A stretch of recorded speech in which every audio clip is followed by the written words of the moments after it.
High on Gargarus, the topmost peak of Mount Ida, a thick mist has gathered in the branches of a single pine, and inside that mist, a young god sits perfectly still, with small wings folded at his temples. This is Hypnos, whom the Greeks called Sleep. Below him, close enough that their voices carry up through the needles, Hera is speaking with Zeus, and Sleep is waiting for the one moment when he can drift down, still and soft, onto the eyes of the Lord of the Sky. He has done this once before, and it very nearly ended him. How does the gentlest of night's children, the one who owns half of every mortal life, become the single god who can lay the king of the gods to sleep? If these ancient stories help you rest, subscribe, so the next story can find you at bedtime. We will stay with him a long while, because sleep is not one story but a gathering of them. A birth out of night with no father named, a twin brother with a heart of iron, a cave from which the river of forgetting rises, a slain hero carried home over the sea, a sleeper whose eyes he refuses to close, a marriage bought with an oath, and a second life among the Romans in which his name changes, and 1,000 dreams call him father.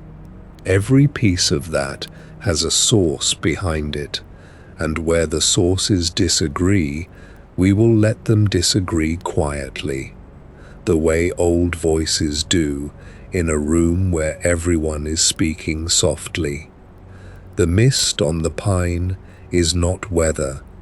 It is his own concealment, drawn about him the way a traveler draws a cloak, and it holds him invisible while the two most powerful beings in the world talk a few paces below. Mount Ida is a mountain of springs and wild beasts and long grass, and Gargarus is its highest shoulder, the place where Zeus liked to sit and watch the plain of Troy the way a man watches a fire. The air up there is thin and cold and smells of resin. Nothing moves in it except what sleep permits to move. He is a young god in every image the Greeks and Romans made of him. Not an old man, not a hooded figure, not a reaper. A youth with wings, sometimes at the shoulders, sometimes sprouting from the temples just above the ears, as they do on the bronze head found at Civitella, where the hair is arranged with great care, some of it knotted, some of it falling loose. In his hands, depending on the artist, he carries a horn filled with sleep-bringing opium, or a stem of poppy, or a branch that drips water from the river Lethe, or a torch turned upside down so that the flame points at the ground and goes out. That is the being crouched in the pine. And the strangest thing about the scene is how little it suits him. Hypnos is described throughout the tradition as calm and gentle, a god who helps mortals in need, and who, because everyone must sleep, comes to every living creature without exception, each night, without ever being summoned. Half of your years belong to him by right, without argument, without ceremony. He does not need to plot for them. Yet here he is, hidden in a mist on a mountain, party to the most elaborate deception in the whole of the Iliad, waiting for a signal. He is there because he was paid, and because he made certain of the payment first. Hera came to him on Lemnos, which is where Homer puts his dwelling, and she did not command him. She took hold of his hand and held it fast, and called him by name, and called him Lord over all mortal men and all gods. She asked him to close the shining eyes of Zeus beneath his brows the moment she had lain beside her husband in love. She offered him a throne for it, gold, imperishable forever, to be made with careful skill by her own son Hephaestus, he of the strong arms, and with it a footstool where sleep might rest his shining feet when he takes his ease. He said no. That refusal is one of the most quietly interesting moments in Greek epic, because it comes from a god who is usually thought of as having no will of his own. He told her plainly what he could and could not do. The limits of his power, as he described them, were precise. Everything in heaven and at the edge of the world could be touched. But Zeus was a case apart, and the reason was not a limit of his strength. He called what she wanted an impossible thing, and he had a reason that was not theory, but memory. So Hera raised her price. Not gold this time. She offered him one of the younger Graces to marry, and named her Pasithea. In the Iliad's phrasing, this is the one Sleep had always longed for and always loved. And at that, the one god whose nightly work over every creature requires no permission and no argument, stopped refusing and started negotiating terms.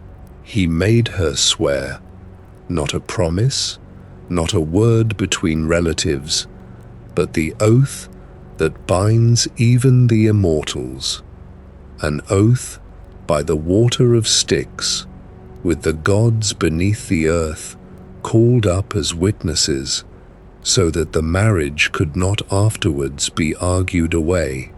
Only when the oath was spoken and the underworld had heard it did he agree to come to Uida and hide himself in the mist on the pine. Hold that image, because everything else about him opens out of it. A gentle god, bribed with a bride, standing in the branches above a lie. To understand why the bargain had to be struck that way, and why Sleep of all beings drove such a careful contract, you have to go back before Troy, before Olympus, before the sun had any settled path across the sky, to the night that bore him. In Hesiod's Theogony, Nyx, whose name is simply night, is herself the offspring of chaos, and she brings forth a whole brood without lying with anyone at all. There is no marriage in it, no consort, no courtship. She bears them out of her own darkness. Hesiod's list runs in a particular order, and the order matters, because it tells you the neighborhood into which Sleep was born. First, hateful Moros, who is doom. Then Black Cur, who is violent death. Then Thanatos, death himself. And then, in the same breath, Hypnos and the whole tribe of the Waniroi, the dreams. She does not stop there. Afterwards come Momos, who is blame, and painful Oises, who is misery, and the Hesperides, who keep the golden apples beyond the western ocean. Then the Moirai, the fates who apportion what each life will hold. Then the Keres, the avenging death spirits who show no mercy. Then Nemesis, who is retribution. Then Apate, who is deceit, and Philotes, who is friendship or affection, and Gargarus, who is old age, and last of all hard-hearted Eris, who is strife. The family, assembled in order, amounts to an almost unrelieved catalogue of the things mortals fear: doom, violent death, blame, misery, fate, retribution, deceit, old age, strife. Among all of them stands sleep, who does you no harm at all, who arrives every evening without being summoned and asks nothing, and who is nonetheless a full brother to every one of those grim powers. He is fatherless in this account. Hesiod names no sire. Night alone made him, and she made him in the same act that made death. The Greeks did not think this was a contradiction. They thought it was an observation. The thing that closes your eyes each night and the thing that closes them for good are shaped alike, and the older poets said so without flinching and without gloom. Even his name refuses to be more than the thing itself. The Dutch linguist Robert Bakis derives hypnos from the Proto-Indo-European root supno, which means, straightforwardly, sleep. There is no hidden epithet buried in it, no praise word, no ancestry encoded in the syllables. He is not called the merciful one, or the closer of eyes, or the son of anybody. He is called sleep, and that is the whole of it. The god is the phenomenon with a body given to it, wings added at the temples, and a poppy put into the hand. That is the Greek account. The Romans kept a different ledger, and their version gives him something Hesiod withheld.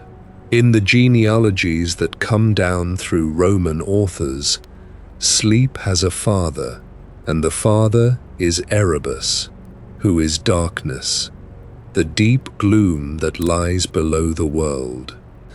Pseudo-Hyginus, in the preface to the Fabulae, sets out the children of Nox and Erebus in a long roll, and sleep is in the middle of it under his Latin name, Somnus, with the somnia, the dreams, listed immediately beside him. Around them stand Fatum, who is fate, Senectus, old age, Mors, death, Latum, which is dissolution, the undoing of a thing, and Continentia, who is moderation. Then Amor, love, who is given the second name, Lysimeles, then Epiphron, who is prudence, and Porphyrion, and Epaphus, and Discordia, and Miseria, and Petulantia, and Nemesis again, and Euphrosyne, who is good cheer, and Amititia, who is friendship, and Misericordia, who is compassion, and Styx, who here stands for hatred. And at the end, the three Parcae, the Roman fates, Clotho, Lachesis, Atropos. Cicero, in the third book of De Natura Deorum, gives a comparable list of the children of Erebus and Nox, and it overlaps without matching. He has Amor and Doorless, who is guile, and Metus, who is fear, and Labor, who is toil, and Invidentia, who is envy. He has Fatum, and Senectus, and Mors again, and Tenebrae, the darknesses, and Miseria, and Querella, who is complaint, and Gratia, who is favor, and Fraus, who is fraud, and Pertinacia, who is obstinacy. He too ends with the Parcae, and the Hesperides, and the Somnia, two lists, neither identical, both placing sleep and the dreams inside a household of abstractions. And between the Greek account and the Roman one, the question of who fathered him is left genuinely open. Hesiod supplies no father at all and seems to want none. The Romans supply Erebus, and it fits their instinct for tidy pairs, darkness and night, and out of them everything that happens when the light is gone. The tradition never resolved it, and there is no need to force it now. Sleep is either the child of night alone or the child of night and darkness together, and both answers were believed by people who took the matter seriously.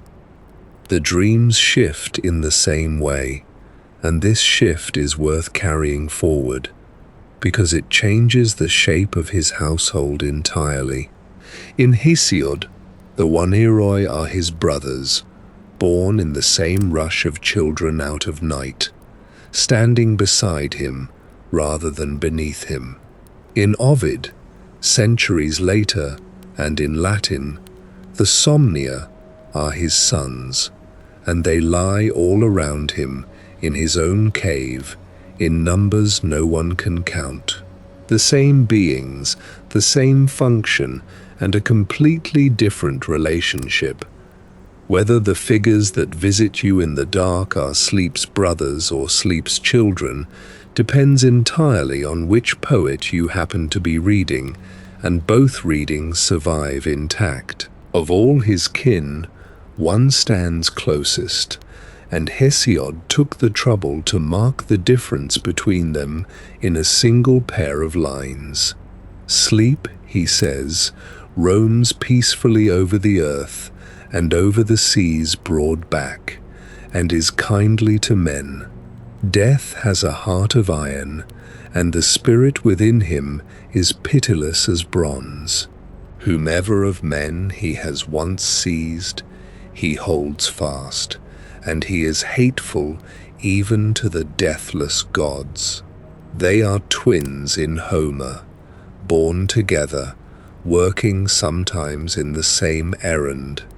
In art they are shown alike, two youths, sometimes asleep, sometimes each holding a torch turned downward. The poppy belongs to both of them, for a reason the ancients understood well enough. The plant brings on drowsiness, and too much of it brings on something drowsiness cannot be woken from. The same flower serves both brothers, which is exactly the point, yet the moral distance between them is enormous. One of them takes half your life and gives it back to you every morning, improved. The other takes the remainder and gives nothing back. One is kindly, the other cannot be persuaded, cannot be bargained with, and is disliked by his own family. In later ages, as the notion of a pleasant afterlife in Elysium grew more attractive, artists softened death considerably, showing him as a beautiful youth or as a winged boy on Roman sarcophagi, much like Cupid. Arthur Bernard Cook observed that Eros, with his legs crossed and his torch reversed, became the commonest of all symbols for death. Elsewhere he appears as a sleeping infant in the arms of his mother Night, or as a young man carrying a butterfly, since the Greek word psyche can mean soul, or butterfly, or life, all three at once, or holding a wreath of poppies. But the softening came later. In the older poems, the difference between the twins is absolute, and it is Sleep who is safe to meet. They live together, though. Hesiod puts their dwelling in a place the light cannot reach, and says of it that the glowing sun never looks upon them with his beams, neither as he goes up into heaven, nor as he comes down from heaven. The geography behind that phrase rewards careful attention. There is a region of the world arranged so that both the morning and the evening pass it by, so that the great daily crossing of the sky misses it entirely at both ends. Sleep and death keep house there, side by side, in a permanent absence of noon. In the summarizing tradition, that place is Erebos, the land of unbroken darkness that lies beyond the gates of the rising sun, and from it, sleep comes up into the sky each night. He does not come alone. He rises in the train of his mother, and night, in the poets and the playwrights, is a figure of real grandeur, a black-robed goddess who lives at the ends of the earth and drives across the sky in a chariot drawn by horses. In Greek art, she appears among the other sky-traveling powers, beside Selene the moon, and Helios the sun, and Eos the dawn, a winged shape at the reins. She had little in the way of cult, few temples, few festivals, but she was attached to several oracles, and the poets never once treat her as a small thing. So the picture assembles itself.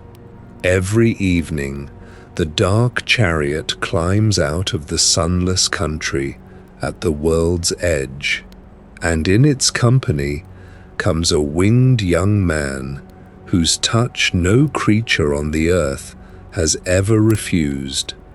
He touches the herdsman on the hillside, and the helmsman at the tiller, and the child in the doorway, and each of them lets go, and the world hands over its second half without protest.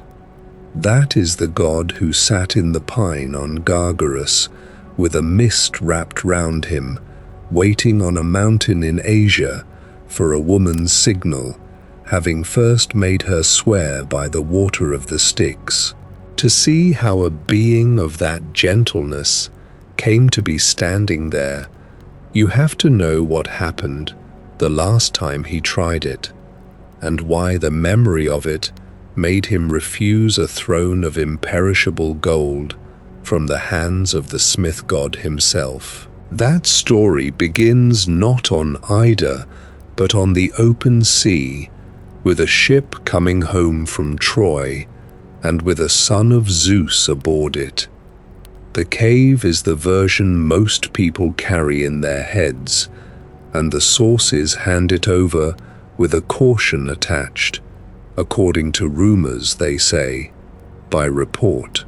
The ancient writers who describe it do not claim to have it from anyone in particular, and that hedge sits at the front of the account like a lamp set down at a doorway, lighting the threshold and nothing beyond it.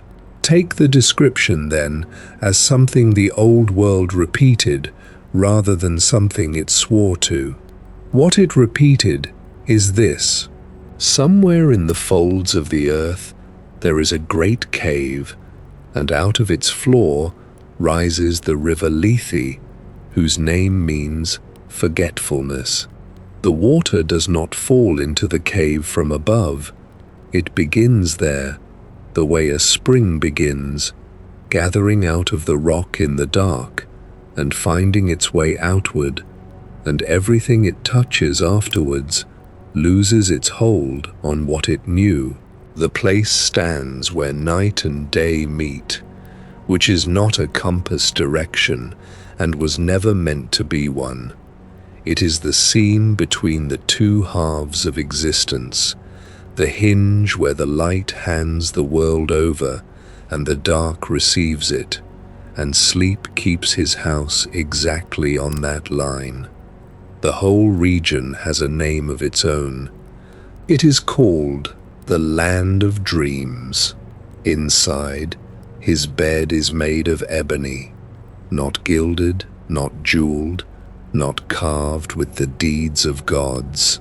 Black wood, dense and cool and heavy, the darkest material a craftsman of the ancient world could lay hands on, shaped into the one piece of furniture the god actually requires. Everything in the description of him tends this way: the poppy rather than the scepter, the reversed torch rather than the raised one, the bed rather than the throne. When Hera offered him gold, she was offering him something his own household had no use for. At the entrance grow poppies, and with them other plants that carry the same gift, the herbs whose sap thickens the eyelids and slows the breath. They stand at the mouth of the cave, the way ivy stands on a garden wall, ordinary in their place, unremarkable, and the whole strength of the god is concentrated in their heads. A person walking up to that entrance would smell green stems and damp stone before understanding anything else. And then, past the plants, the two absences that make the place what it is. No light ever enters the grotto. No sound ever enters it either. Not dimmed light and muffled sound, but none. Whatever gets as far as the threshold stops there. The noise of the world, which never fully ceases anywhere else, has a boundary in this one location, and behind that boundary lies a stillness with no leaks in it. Imagine standing just inside and hearing your own pulse for the first time as a loud thing, because there is nothing else in the air to measure it against, and then hearing even that settle. The river murmurs somewhere over its stones, and that murmur is not an interruption of the silence. It is the silence given a voice. Water moving in the dark at the pace of slow breathing, saying nothing, and inviting everything to stop. You could build a life around wanting to go there. The Greeks understood that, and they never quite agreed on where it was. Homer, the earliest voice, does not put sleep in a cave at all. In the Iliad, when Hera needs him, she does not descend into the earth or travel to the world's rim. She goes to an island in the northern Aegean, an island with a volcano in its past, and a harbor, and people living on it, and she finds him there, Lemnos, a real place with a real coastline, which any sailor of the archaic age could have named, and many had visited. The dwelling of sleep, in the oldest account we possess, is an island you could reach by ship. The idea that Lemnos was his own private dream island, a realm of drifting sleep belonging to him alone, came later. Homer says no such thing. Homer says only that this is where he lives, in the plain way one says where a neighbor lives, and the embroidery around it was added by hands that came afterwards and wanted the god's address to sound more like the god. Separating those two layers costs nothing and keeps the picture honest. The Odyssey then complicates the matter because it describes a land of dreams that is not on Lemnos or anywhere near it. That land lies out past the streams of Oceanus, the great river that circles the whole world at its edge, and it stands close to the city of the Cimmerians and near the meadows of Asphodel, where the spirits of the dead have their long residence. It is on the road to the underworld, in other words, and travelers arriving at it are already most of the way out of life. Dreams leave that country through two gates. One is made of horn, and the dreams that come through it are true. One is made of ivory, and the dreams that come through that one deceive the sleeper. Two doorways in the same wall, indistinguishable from inside the dream, and no method given anywhere for telling which one your dream came out of before you wake and find out. The placement matters for the geography. The land of dreams sits at the world's end. Sleep himself lives on Lemnos. The Homeric poems keep those two facts side by side, without any embarrassment at all, which suggests the poet felt no need to house the god inside the country of his own works. Hesiod goes another way entirely, and keeps sleep down in the sunless region with his brother, a household the light never finds. Virgil, writing in Latin centuries later, agrees in substance, and puts sleep among the shapes crowded in the first courts and entrances of the lower world, in the vestibule where the traveller meets sorrows and vengeful cares lying on couches, and fear and hunger who tempts men to every crime, and base want and bondage and death, with sleep set immediately beside death as his next of kin. Ovid, later still, sets the cave near the land of the Cimmerians, borrowing the Odyssey's neighborhood, while still treating sleep as a being who belongs below. And the summarizing tradition places him in Erebos, the country of unbroken dark, beyond the gates of the rising sun. 5 answers, and they do not fit together.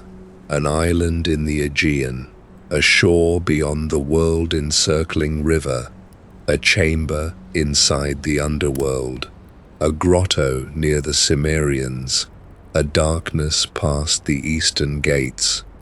There is no way to reconcile them without breaking at least 3 of the sources, and the honest thing is to leave the contradiction standing where it is, visible, unrepaired. It may even be the truest thing anyone said about him. Ask a room full of people where sleep comes from, and you will get answers that scatter the same way, all of them confident, and none of them agreeing, because the place a person goes when they close their eyes has never had a fixed location. The poets put his house where their poem needed it. That is not carelessness. It is the only kind of accuracy available for a god who is everywhere every night and nowhere any morning. His memory, though, is very precise about one particular night, and he brings it up himself. In the 14th book of the Iliad, standing on Lemnos with Hera holding fast to his hand, Sleep explains his reluctance by telling her what happened the last time she asked him for this favor. The story is his, in his own voice, and it concerns her stepson.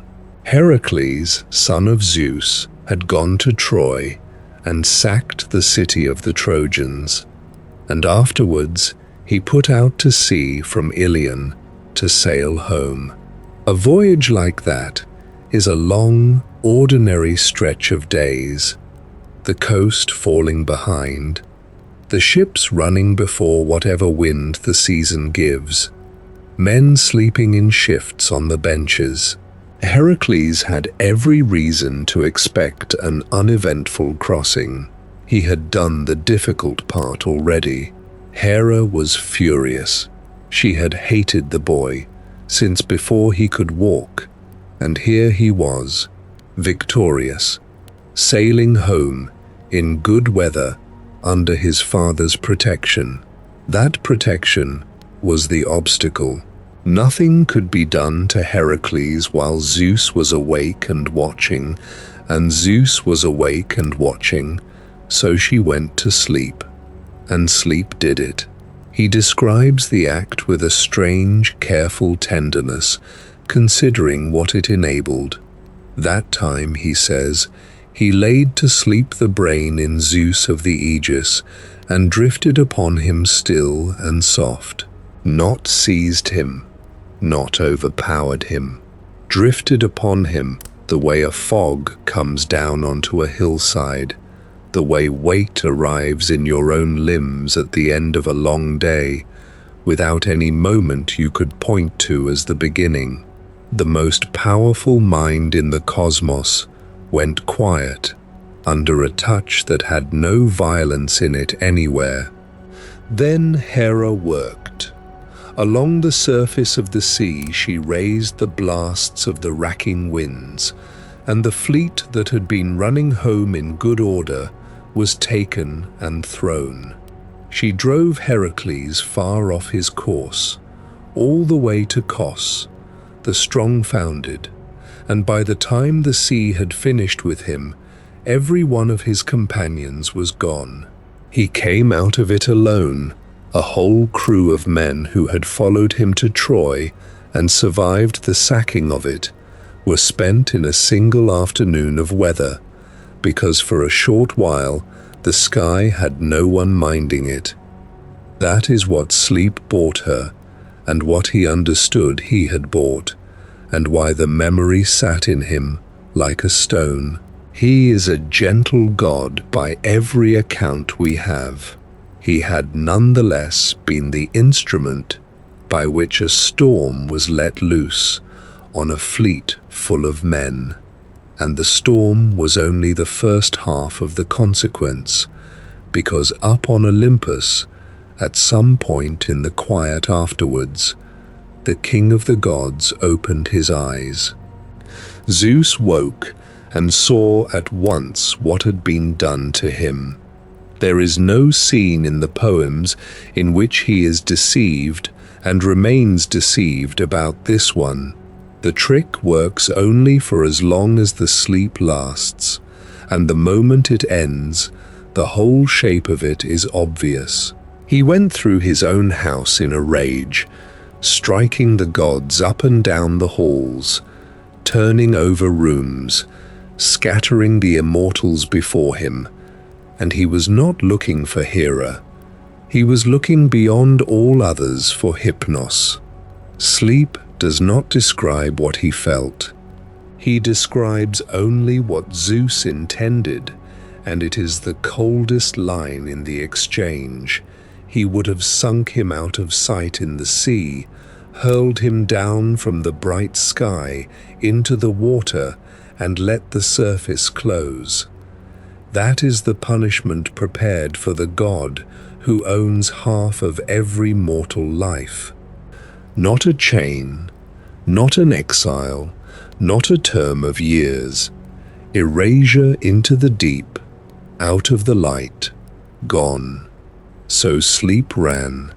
He fled to his mother, to Nyx, who has power over gods and men, and she took him in and hid him. And Zeus stopped. He did not stop because he had cooled. Homer is careful about this. He was still angry, and the anger did not diminish. He stopped because the god he was pursuing had gone behind night, and there are things even the Lord of the Sky will not do, not out of weakness, but out of a kind of dread that has no argument attached to it.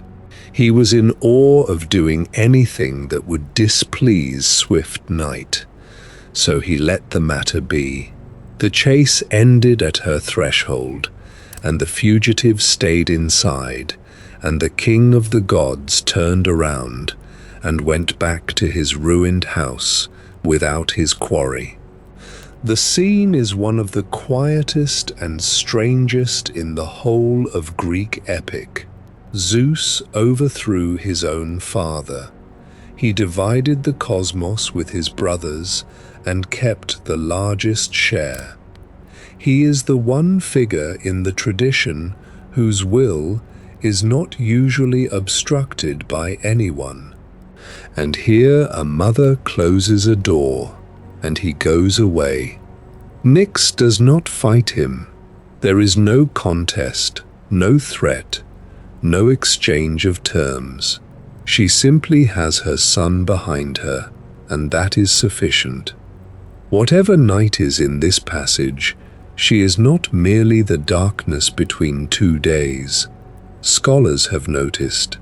It has been suggested, and the suggestion is offered as a suggestion and never developed into a proof, that the standing Homer gives her in this scene may preserve a memory of an older genealogy, one in which night held a considerably higher place than the poets of later centuries assigned her.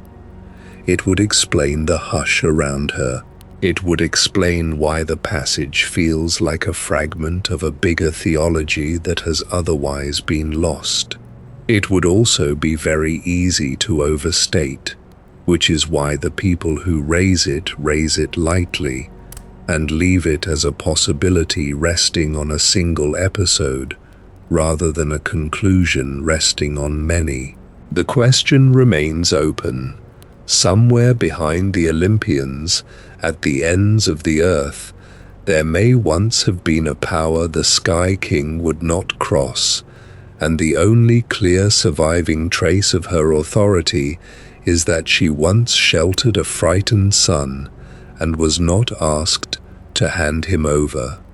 Sleep survived that, and Heracles' lost companions, and the flight to his mother's house, and the mercy that was really awe, all of it settled into the memory of a god who does not forget.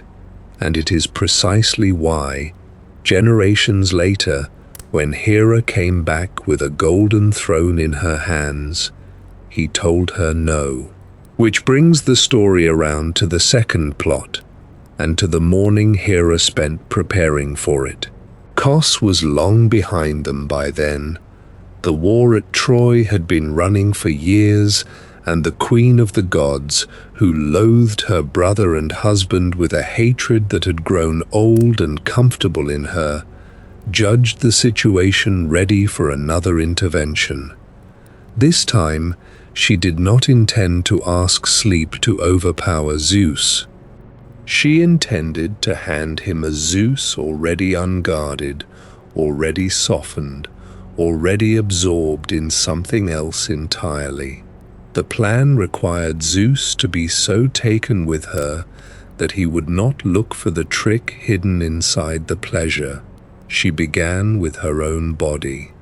She washed with ambrosia, the substance of immortality itself, used as a cleanser, taking the dust and the staleness off her skin. Then she anointed herself with an oil made especially for her, a scent that belonged to no other being, prepared for one purpose and used for one purpose. She dressed her hair and wove flowers through it, so that the ornament in it was living and not metal. She hung 3 brilliant pendants at each ear, and they caught what light there was and moved with her when she turned her head. Over all of it, she put a wondrous robe. Every item in that list is a weapon aimed at a single target, and Hera knew the target well. She had been married to him for ages. She knew exactly which version of her he had never learned to refuse. Even so, she did not trust it to be enough. Preparation of that kind can fail on the day. A mood can be wrong. A moment can pass badly. She wanted a guarantee, and there was one being in the cosmos who could supply it. So she went to Aphrodite and asked her for a charm, a thing to make certain that desire would arrive on schedule and arrive overwhelmingly. The difficulty was that they stood on opposite sides of the war. Aphrodite favored the Trojans.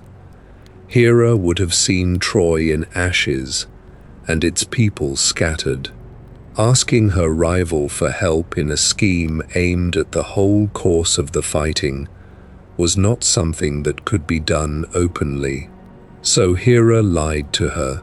She said she wanted the charm for a reconciliation, that she wished only to put an end to a long quarrel and to lie again in peace with her husband. It is an affecting story, and it has the shape of truth: an old marriage, a long estrangement, a wife who wants the fighting in her own household to stop. Aphrodite believed it. More than that, she agreed willingly, gladly, as one goddess helping another toward the very thing she herself presides over. She handed the charm across without conditions, having been told a story about love, and having no reason to imagine it was really a story about a sleeping king and a sea full of Greek ships. Hera took it and went north, carrying the borrowed power of desire in her hands, dressed for a husband and aiming at a war. She still needed one more thing, and it was not a charm and not a robe. It was the consent of a god who had already learned what happens to those who put Zeus to sleep, and who had no intention whatever of learning it twice. Lemnos, in the late part of the day, is a low island with a long shoreline, and the wind that crosses it comes off open water on every side. Hera came down onto it, carrying a lie in her mouth and a borrowed charm at her breast, and she did not go looking for a cave or a grove. She went to the place where he lived, the way you would call at a house. What she did when she found him is the detail Homer keeps. She did not stand at a distance and issue an instruction. She took his hand and clung fast to it, and she spoke his name aloud before she asked for anything at all. Hypnos, Lord over all mortal men and all gods. It is a large title to hand to a being whose whole nature is quietness, and she gave it to him deliberately, because a request goes down easier after a title does. If ever before now you listened to word of mine, she said, so now also do as I ask, and all my days I shall know gratitude. Then the request itself, plainly worded, with nothing hidden in it, put to sleep the shining eyes of Zeus under his brows, as soon as I have lain beside him in love. She had timed it precisely in her own head, not before, when he might notice the weight arriving. After. The sleep was to come at the exact hinge of the encounter, when a mind is already loosening on its own and would not know an intrusion from its own tiredness. She was asking sleep to arrive at the moment he is least remarkable, which is also the moment he is least detectable, and she knew enough about him to know that this was the easiest version of the errand. And she named her price at once, before he could answer, which is how experienced bargainers work. The payment was in 2 parts, and the 2 parts together were designed to speak past his caution and into whatever it is that a god of sleep wants when he considers a very large risk.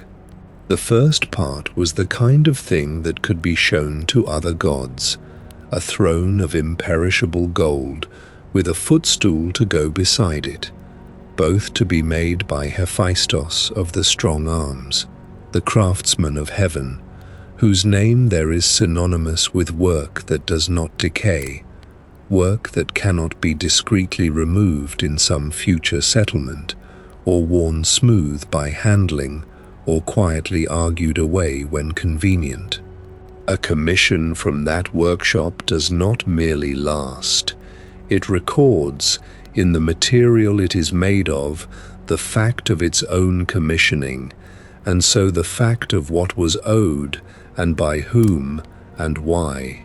Every visitor to the hall where such a seat stood would be a witness to the transaction for as long as gold lasts, which in the language of the poems is the same as saying indefinitely. The second part of the payment was smaller and, in its way, more considered. Not the seat alone, which by itself would have been a stiff and formal thing, a recognition of service in the manner of a commander acknowledging a soldier, but the companion piece, a rest for the feet of the god who would sit there, because she had thought not only about how he would be perceived, but about how he would feel when the long quiet of the work was over. The first part of the offer honored the function. The second part honored the one who performed it. Among the immortals, a gift with both qualities is not simply a reward. It is a statement, made permanently and in the finest available material, that the giver has looked at the receiver with sufficient care to know what, precisely, they are worth. He refused it. He does not shout the refusal, and Homer gives him no gesture of outrage. The refusal comes out measured, almost apologetic in its opening address, and the reason underneath it has nothing to do with the value of the gift. Gold cannot cover the risk, because he already knows the exact size of the risk.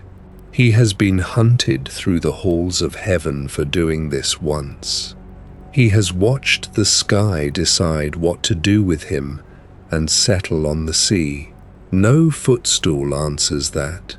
What he says next is the most precise self-description any Greek god gives of the boundaries of his own strength, and it is worth hearing in something close to his own order of words.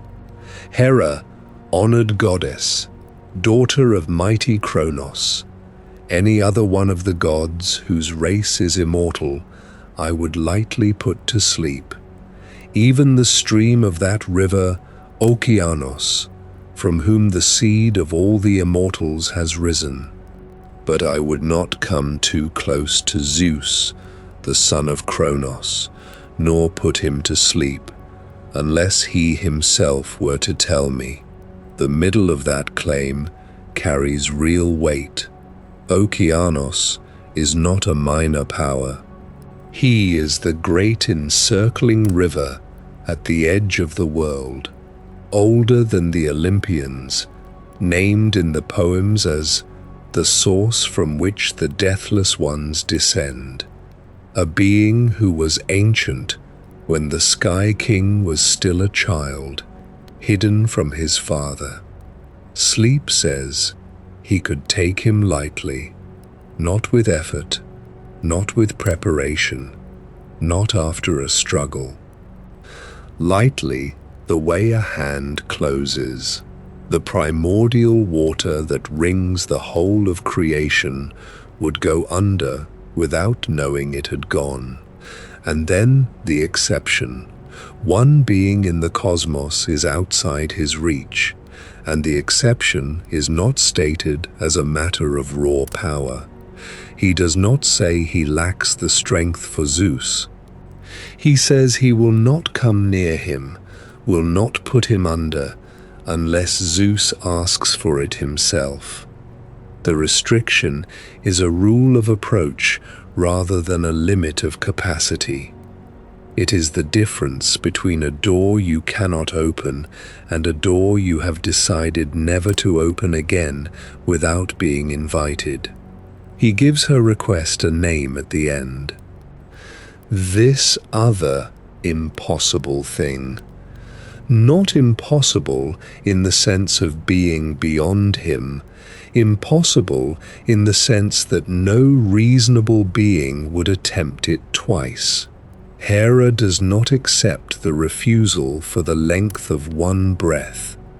She comes straight back at him, and her tone changes. The coaxing is gone, and something drier takes its place. Hypnos, why do you ponder this in your heart and hesitate? Then she goes directly at the thing he is actually afraid of, and makes it sound small. Or do you think that Zeus of the wide brows, aiding the Trojans, will be angry as he was angry for his son, Heracles? It is a shrewd argument and a dishonest one. She is telling him that the last time the rage had a cause, a father's fury over a son nearly drowned at sea. This time, she suggests, the stakes are only a city and its allies, a war Zeus favors but did not father. The anger, she implies, would be smaller in proportion. She is asking a god who was once nearly erased to weigh the difference between two grades of Olympian wrath and to gamble on the lesser one. And then, without pausing to see whether the argument worked, she raises the price. "Come now, do it," she says, "and I will give you one of the younger Carites for you to marry." The negotiation changes shape at that sentence, and everyone in it knows so immediately. Because the graces are not currency. A throne is a thing you commission, and one god can hand it to another as easily as passing bread. A bride is a relationship, an alliance, an entry into a family, an arrangement that binds the giver as much as the receiver. Hera, who presides over marriage itself, was offering the one gift that fell inside her own jurisdiction, and she named the girl Pasithea, whom Homer places among the younger of the Charites, and whom, in the Iliad's own phrasing, sleep had desired through all his days. Something in him gives way there, and the poem does not hide it. He wants her. He has wanted her for longer than the war has lasted, longer probably than the Olympians have held the sky, and the wanting has never once had a mechanism attached to it. Gods do not simply take graces. There would have to be an arrangement, a consent, a household to speak for her. And Sleep, who has no cult to speak of, and no palace, and no faction on Olympus, has never had the standing to open that conversation. Hera has. Hera is the standing, so he stops refusing. But watch what he does, instead of agreeing, because this is the moment the gentlest god in the pantheon shows the flat, unsentimental core underneath the gentleness. He does not thank her. He does not say yes. He asks her to swear. Not a promise between relatives, not a nod. Not the sort of assurance that can later be remembered differently by two parties who both benefit from remembering it differently.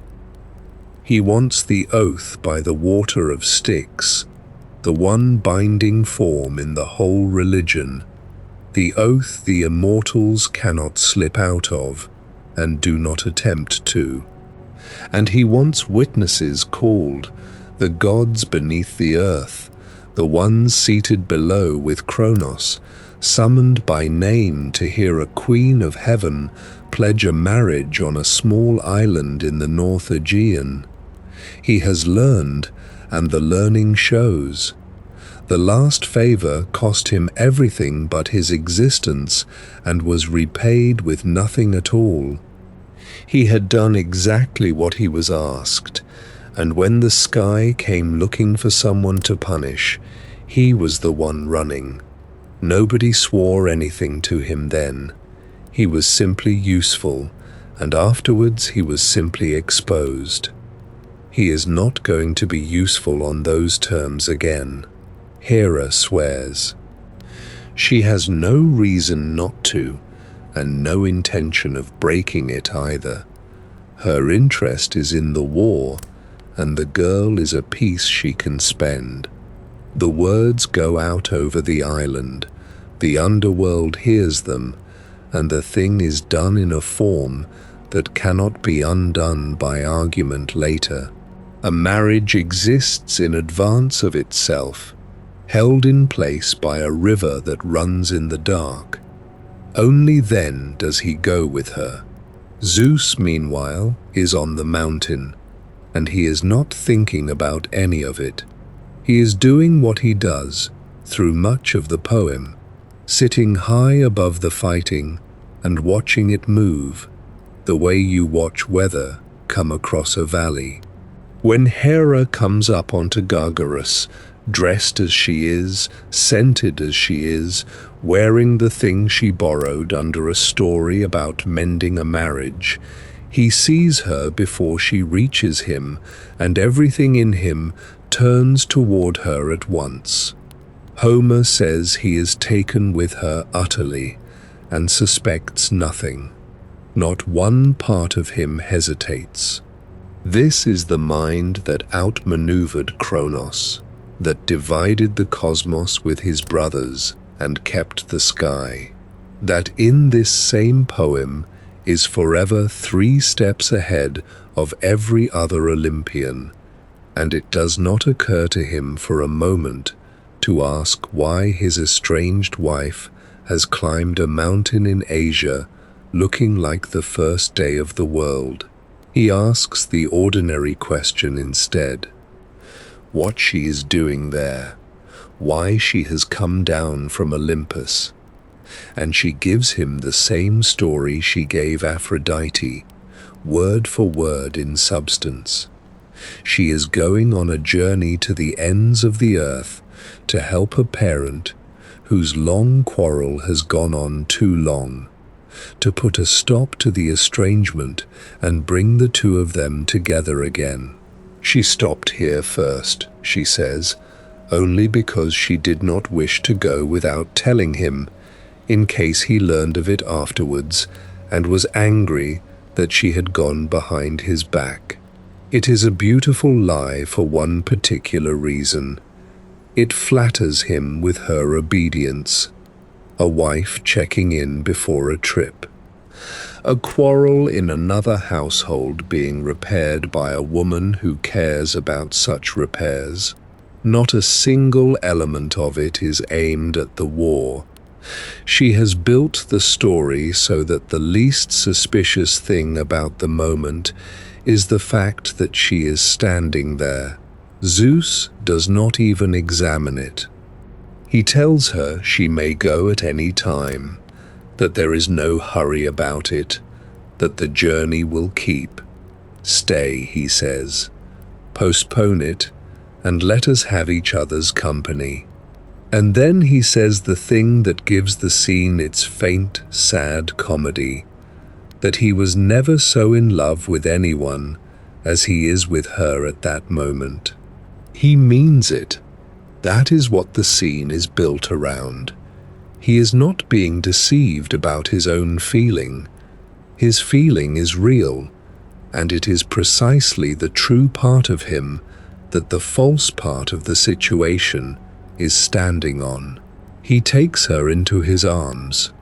Above them, in the branches, the mist that has not moved all afternoon begins to come down, and sleep does his work, which is the phrase the poem effectively uses, because there is nothing to describe, no struggle, no spell, no words spoken.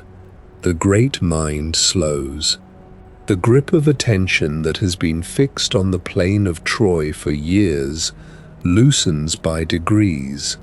the way it loosens in anyone, and then it lets go entirely, and the Lord of the Sky is asleep on the topmost peak of Mount Ida, with his wife in his arms and a war running unwatched below him. Everything the plot needed has now happened, and it took no violence at all. What sleep does next is the part people forget, because it turns him from an instrument into a participant. He does not simply withdraw and go home to his island with a marriage owed to him. He leaves the mountain, goes down through the air to the shoreline, where the Achaean ships are drawn up in their long lines, and finds Poseidon. The god of the sea has been chafing for most of the poem, held back, watching the Greeks pressed hard against their own hulls and forbidden to intervene with any real force, while his brother watches from the height. Sleep comes to him with 3 pieces of news folded into one sentence. Zeus is asleep, the sleep is deep, and it will hold. Help the Danaans now. Give them their victory while the sky is not looking. He puts the words into the ear of the one being on the field most eager to hear them, and then he is gone. That is the last of Sleep in the episode. He does not stay to see the fighting turn, does not take a place on either side of the line, does not appear again when the deception unravels and Zeus wakes and the recriminations start. He delivers the message and leaves the story entirely, and behind him Poseidon goes into the battle with everything he has been holding back, and the tide of the war swings hard toward Hera's side of it. And here is the odd, quiet ending to the whole affair, the piece of it that changes how you think about him. Zeus never found out who had closed his eyes. He worked out the deception, certainly. He woke and understood what had been done, and there was a reckoning of a kind.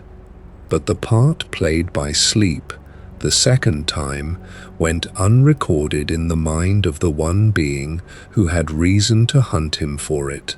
No search through the halls, no threat of the sea, no flight to a mother's door.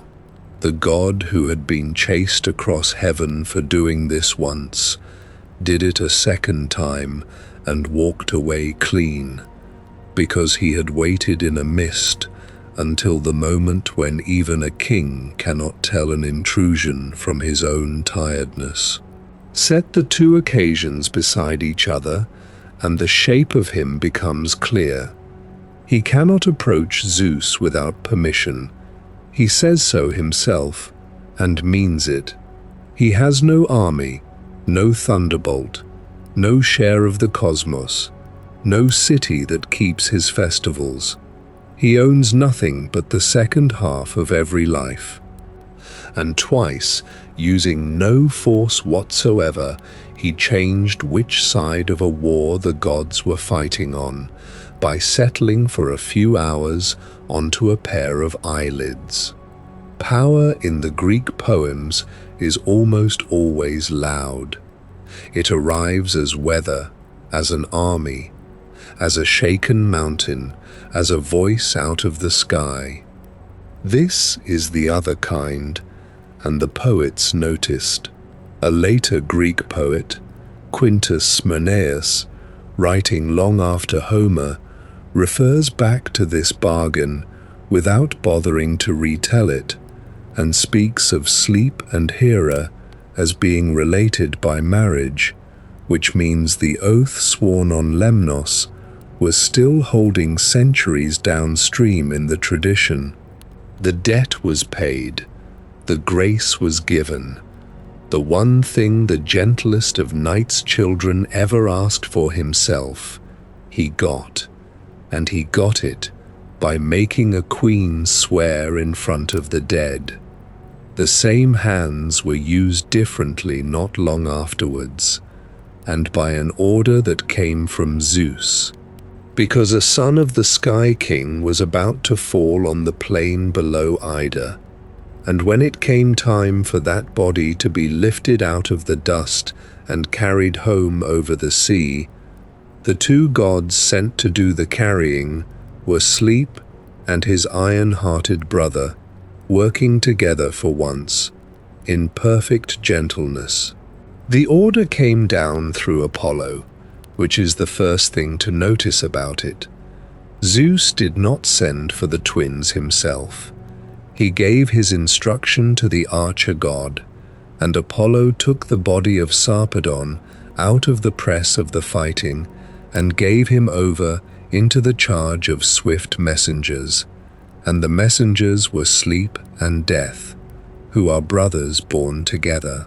Homer names them in that one breath, side by side, as though the pairing needed no explanation. And these two, the poem says, presently laid him down within the rich countryside of broad Lycia.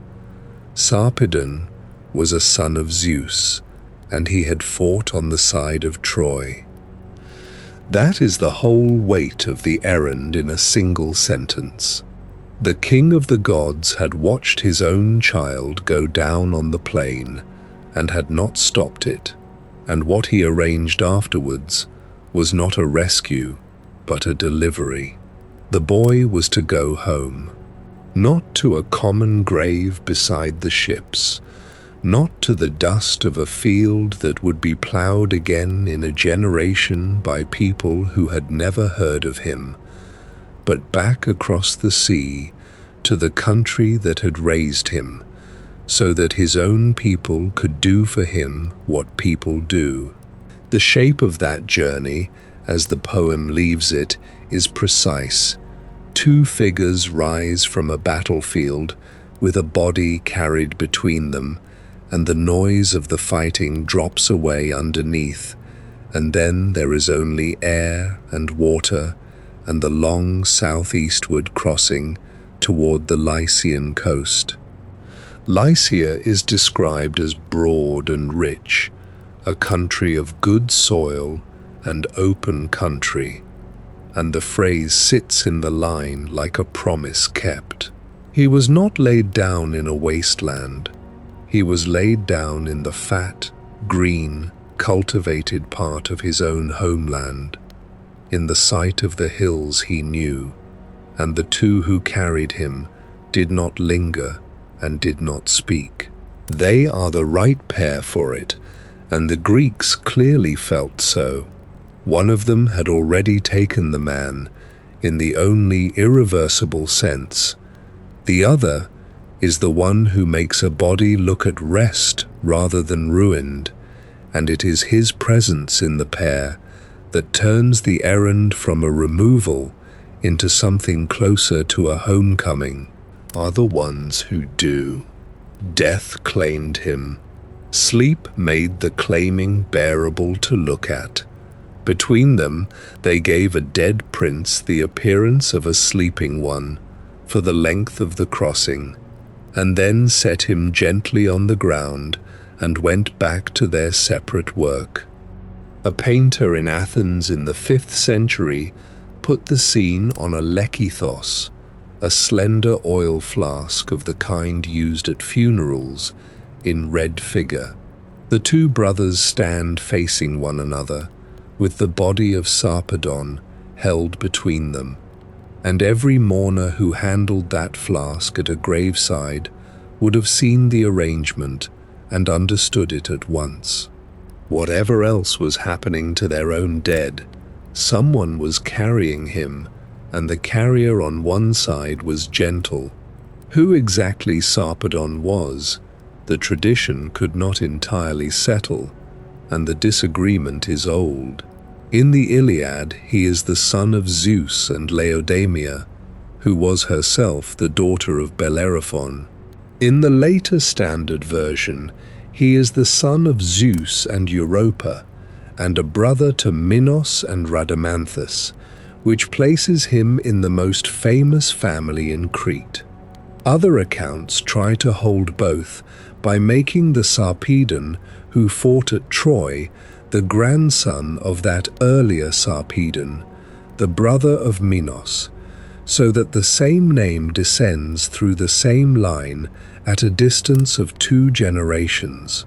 There was also a Thracian of the name, a son of Poseidon, remembered as an insolent man rather than a hero, and shot down by Heracles near the mouth of the Hebrus, whose only real function in the record is to be confused with the prince from Lycia and to need untangling from him afterwards.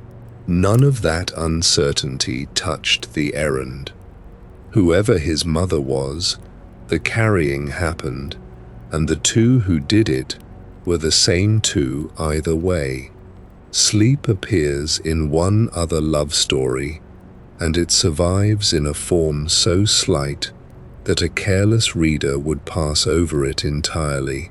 Athenaeus, in the long dinner-table conversation he called the Learned Banqueters, records that Lysimnius of Chios, a sophist and a poet of dithyrambs, told the story of Endymion differently from everyone else.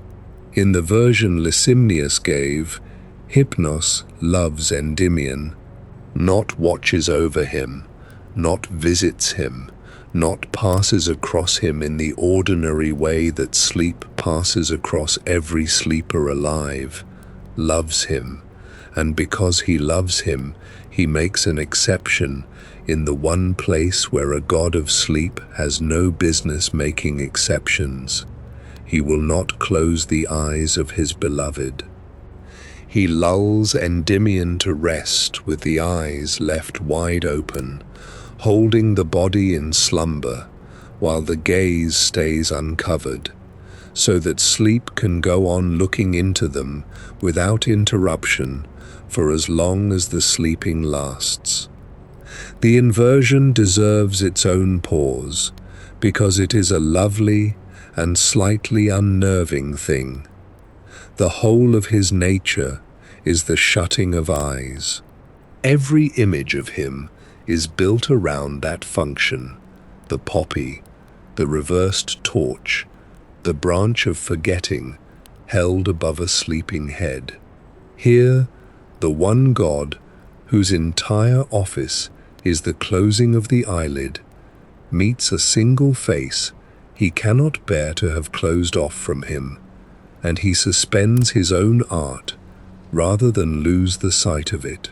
He keeps the sleeper asleep and keeps the eyes open, which is not something the body does on its own, and he stays there in that suspended arrangement, gazing back. There is a tenderness in it, and there is something a little sleepless too. He is the only one awake. The beloved rests, unaware, seeing nothing, and sleep sits in front of that open, unseeing look and takes his pleasure in it, and cannot be seen in return.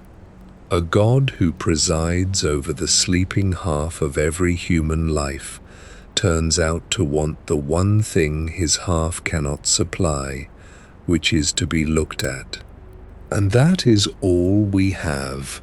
The passage in Athenaeus is the entirety of the version. Nothing else of Lysimnius on the subject survives. No fuller narrative, no account of how the two of them met, or what became of it, or whether Endymion ever knew. Endymion belongs to other traditions that ran in other directions, and those other tellings cannot be smuggled in to fill the gap, because there is nothing here to say they were the same story. What remains is one preserved image out of a lost poem, a sleeper with open eyes and a god looking into them, held for us by a man writing down what a dinner guest once quoted. 13 centuries after Homer, The entire Iliad deception was staged again, from the beginning, in Greek hexameters, by a poet in Egypt, writing the longest poem to survive from antiquity. Somnus built the Dionysiaca around a war in India. In its 13th book, Zeus commands Dionysus to drive out of Asia, with his avenging Thyrsus, the proud race of Indians untaught of justice. And from that order, the epic unrolls into years of campaigning, battle after battle, army against army, across a landscape of rivers and elephants and mountain passes.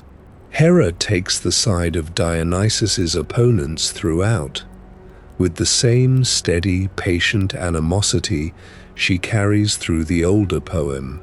She has done this before, with a different son of Zeus and a different sea. Her method has not changed at all, only the theatre. By the 31st book, she wants Zeus out of the way for one day. That is the whole ambition, one single day of an inattentive sky, and she knows exactly which god can supply it, and exactly how badly the last approach went. So she does not go herself, and she does not go openly. She summons Iris, the messenger, and instructs her to put on the form of Nyx, the mother of Hypnos, and to go to sleep wearing his mother's face.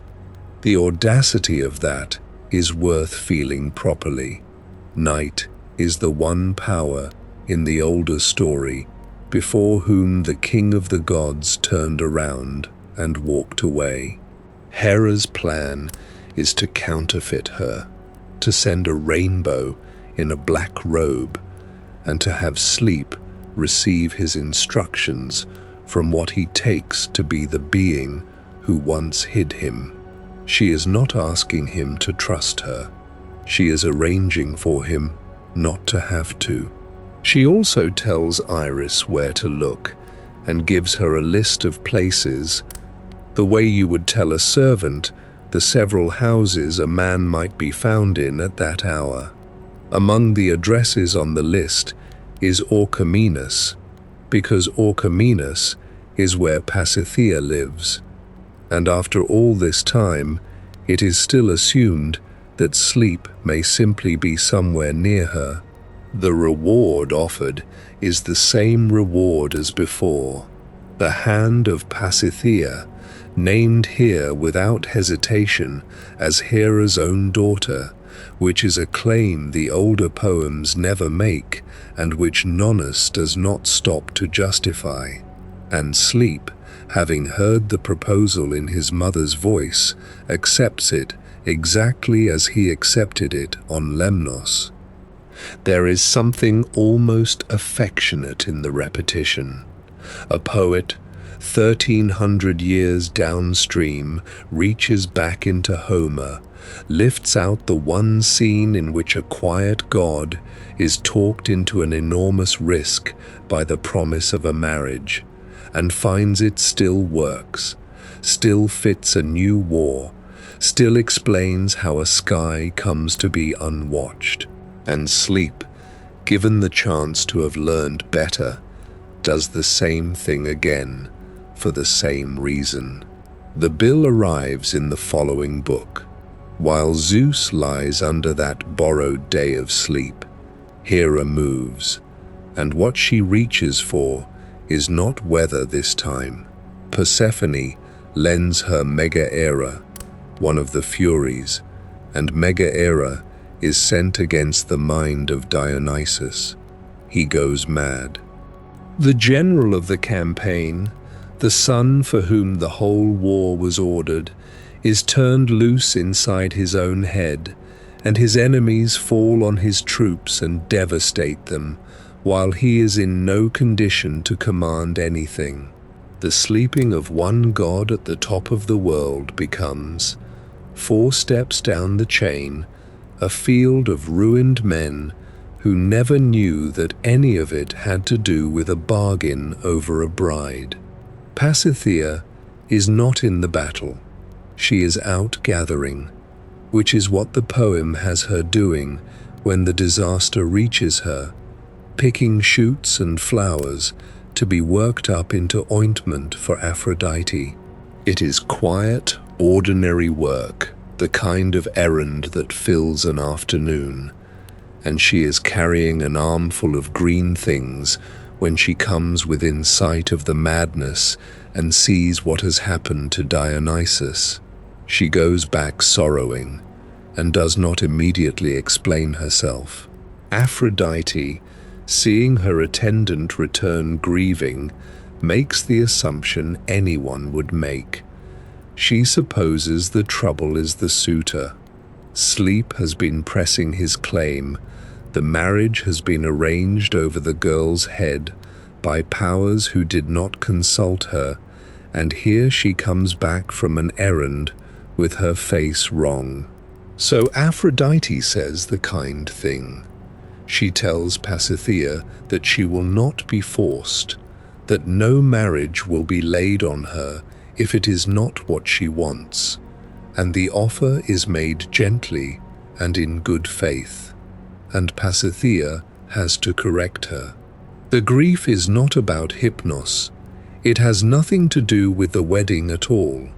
Her sorrow is for her father, whom she has just seen out of his mind on a battlefield, and she asks Aphrodite, who is Dionysus's sister, to go to his aid. That small exchange is the closest the whole tradition comes to letting the promised bride speak for herself, and what she uses the moment for is not her own situation. Two epics have now handed her from one god to another as payment. When she finally has a listener and an open offer, she spends it on someone else. Aphrodite acts. She sends Eros against the warrior Morpheus, one of the enemy champions, and the arrows do what arrows of that make always do. Morpheus falls in love with the Bacchant Calcomedea, and a man in that condition is no longer entirely in the war. His attention comes off the fighting. The pressure on the ruined troops eases, not because anyone won a battle, but because desire was introduced into the head of the man doing the most damage. So the chain closes on itself rather elegantly. A marriage was offered to buy a sleep. The sleep bought a madness.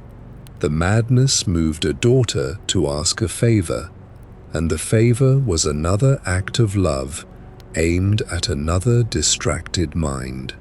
From the first bargain to the last arrow, nobody in the sequence lifts a weapon.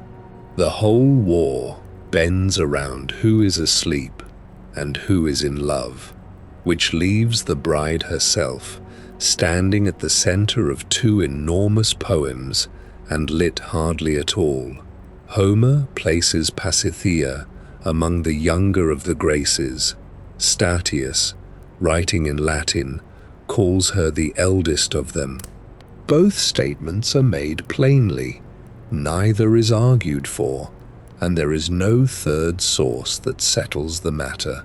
She is either the youngest sister or the firstborn, depending entirely on which shelf you take the book from. Her parentage is worse. No ancient text states it outright. She is named in the Iliad, offered in marriage there, and given no mother and no father at all. Quintus Smyrnaeus, centuries later, says only that Sleep and Hera are related through marriage, which has been read as possibly making Hera her mother, since that relation would follow naturally if the bride were Hera's daughter. But it is an inference resting on a passing phrase, not a genealogy. Nonnus then names Dionysus as her father, and elsewhere in the same poem names Hera as her mother, and never once explains how two beings who spend 48 books at war with one another came to share a child. Later still, in his final book, he makes Dionysus and a certain Coronis the parents of the three Graces, which probably includes Pasithea, though even that is not spelled out. The name gives no help either. Only 2 readings of it are on record, and both are old. Benjamin Hederick, writing in 1770, took it to mean the one who runs to all, and understood the sense as a description of sleep itself, universal and pleasant, coming to everyone alike without regard to rank. Joseph Korn, publishing in 1843 under the name Friedrich Norck, read it instead as the goddess revered by all, on the assumption that the name had first belonged to Aphrodite before it was ever attached to a grace. Nothing more recent has been proposed. 2 guesses, a lifetime apart, both plausible, neither demonstrable, and then silence. What she does have is a handful of scenes that catch her at work rather than at the altar. Nonnus preserves one told at second hand by the rhapsode Lukos at the request of a listener named Lapithos about the day Aphrodite decided to try weaving. She had no gift for it whatsoever. The thread she spun came out coarse and thick. The cloth grew uneven under her hands, and the heavy thread kept snapping the warp. Her attendants tried to save the attempt. Peitho prepared the wool for spinning. Pasithea spun the thread, and Aglaia carried the spun thread across to Aphrodite at the loom. It was not enough. Athena found out what was going on, called the other gods to come and look, and their laughter finished it. Aphrodite abandoned the loom and went back to the work that was properly hers. And in a lost elegiac poem by a man called Sostratus, of whom nothing else at all is known, summarized for us by the Byzantine scholar Eustathius, Pasithea stands in a beauty contest. The setting is the wedding of Peleus and Thetis, the judge is Tiresias, and the contest is between Aphrodite and the 3 Graces, named there as Pasithea, Cale and Euphrosyne. Tiresias declares Cale the most beautiful.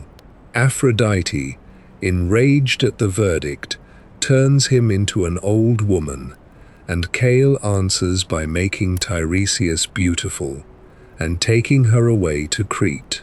Catullus mentions her once in passing, and an epigram by Antipater of Thessalonica calls her the consort of Hypnos, which is the settled outcome the tradition never argues about, even while it argues about everything else. Whatever her rank, whoever her parents, however her name should be construed, she ends up married to sleep, and the marriage holds across languages and centuries. The Greek portion of his story closes there, with an oath honored and a wife in the house. What happens to him afterwards happens in Latin, under a different name, in a cave that a Roman poet furnished down to the last absent sound. Virgil kept the 2 brothers under one roof, and he did something with them that no Greek poet had thought to do. He put them in a porch. The shapes gathered at the entrance of his underworld are not being punished. They lie on couches, in the posture of guests waiting for a household to wake, and a traveler going down must walk past all of them before reaching anything that could be called a judgment. Sorrows and vengeful cares recline there. Fear keeps them company, and hunger, and base want, and bondage. Then, at the end of that roll, two shapes dreadful to look at, Death, and beside him Sleep, whom the Latin names as Death's next of kin. It is a statement of family made in the architecture itself.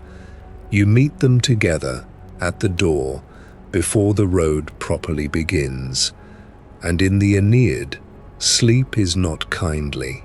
This is the change that Latin makes to him, and it happens at sea, on a calm night, to a man doing his job well. Aeneas's fleet is running before a steady wind, and the helmsman Palinurus is at the tiller, as he has been for hours, with the stars turning slowly over the mast and the rest of the crew asleep along the benches. There is nothing wrong. The sea is behaving. A helmsman on a night like that holds a course by the sky and by the feel of the ship's shoulder against the water, and the work is quiet enough that the greatest danger to him is the quiet itself. Somnus comes down to him wearing the face of Phoebus, one of his own shipmates, not a vision, not a light, not a voice out of the air. A familiar man walking aft along a familiar deck, offering exactly what a tired sailor would want to hear at that hour. The sea is carrying the ships along by itself. The breath of it is even. You have earned an hour. Let me hold the tiller a while and take your rest. Palinurus refuses. That refusal is the whole moral weight of the episode. He is not careless, he is not lazy, he does not nod off at his post through any fault of his own. He has been offered the easy thing by someone he trusts, and he has said no to it, because a calm sea is precisely the thing a good helmsman does not believe in. So the god stops persuading. He takes a branch that has been imbued with the power of Styx and dips it, and sprinkles the man with water drawn from Lethe, the river of forgetting. It takes very little. The eyelids come down over a will that had just declared itself, and the hands loosen on the tiller, and Palinurus is asleep, standing at his own post, with no more argument possible. Then Somnus puts him over the side. The coldness of that act is the right thing to hold in mind, because everything the Greeks said about the gentleness of sleep is still true in Latin, and it is still true here, and it makes the act worse rather than better. There is no struggle in the water, because there is no waking. The ship runs on without its helmsman under the same steady stars, and the men on the benches sleep through the loss of the one person who was keeping them off the rocks. The god who owns half of every life used that half once as a weapon. Virgil does not editorialize about it. He simply lets you see what the gentlest instrument in the cosmos can do when it is aimed. Ovid, working in the same language a generation later, went in the opposite direction entirely and built Sleep, the fullest dwelling anyone ever gave him. He put it near the land of the Cimmerians, borrowing the old Homeric neighborhood at the world's rim, and then he did something no earlier poet had attempted. He described the place almost entirely by what cannot get into it. Phoebus the sun, he says, can never enter there, not with his rising rays, not with his rays at noon, not with his rays at setting. All three of the day's approaches are named, and all three are shut out. which is a way of saying that no hour exists in that country. Clouds of vapor breathe up out of the ground instead, and with them come the dusky shadows of a twilight that never resolves in either direction. Then the sounds, one by one, each of them refused. There is no wakeful crested cock there to summon the dawn with his crowing. No watchdog breaks the deep silence with his baying.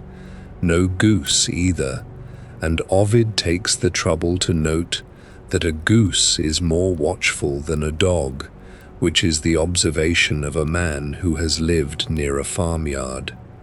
No wild beast makes a noise, and no cattle.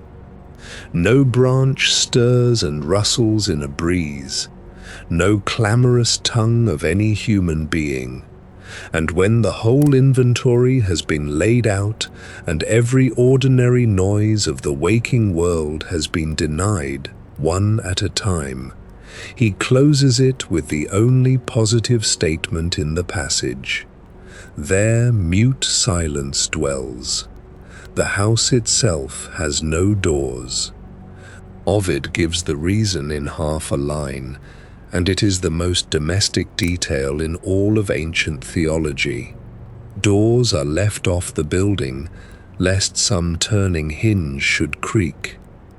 A god who could not be woken by the sun rising or by a whole countryside of animals could still, apparently, be woken by a badly hung door. So the architecture simply omits the possibility.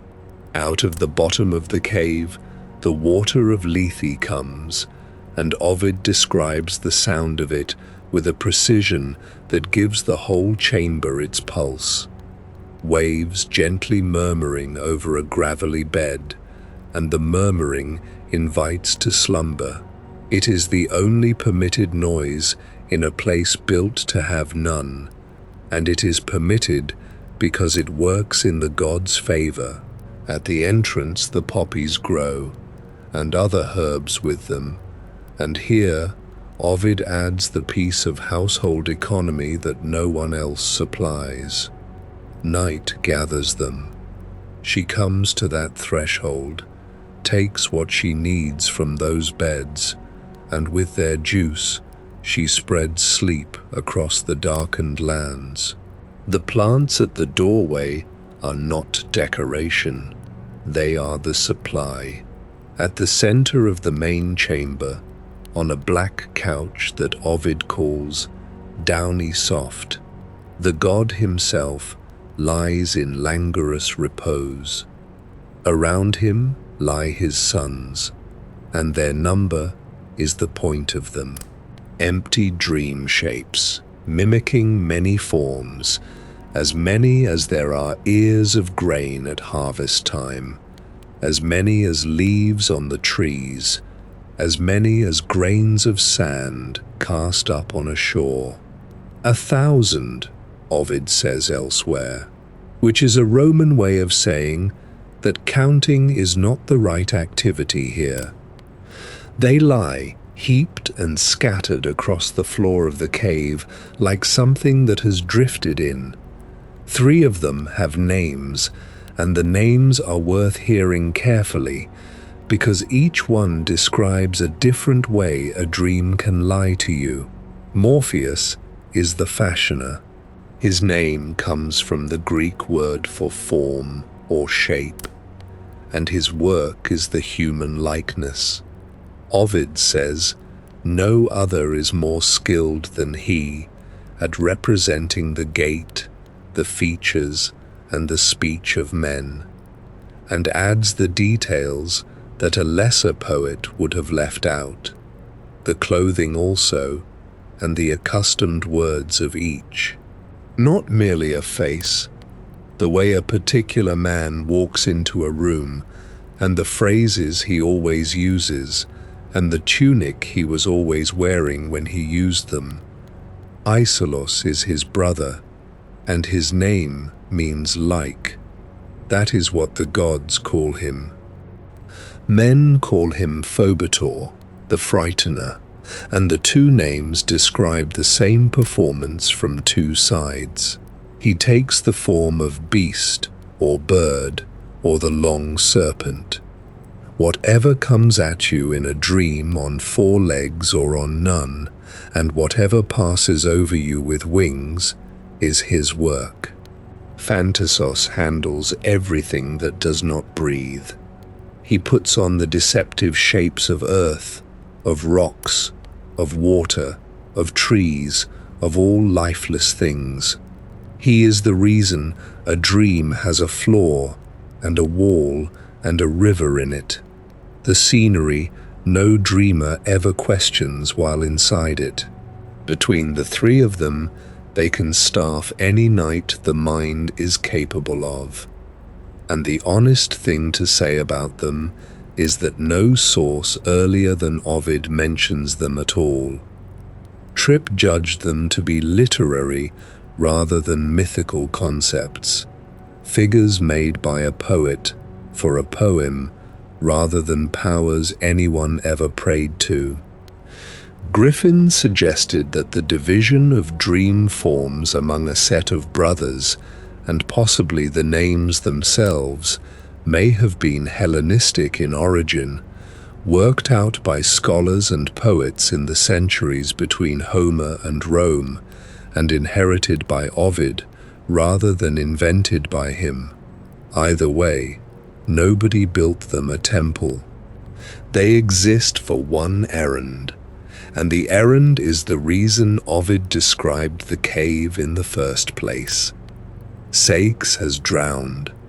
His ship went down in a storm at sea, far from home, and his wife Alcyone is still keeping the house on the assumption that he is coming back, still making the small daily preparations of a woman expecting a husband. Nobody has told her, and nobody can. The information exists only among the gods.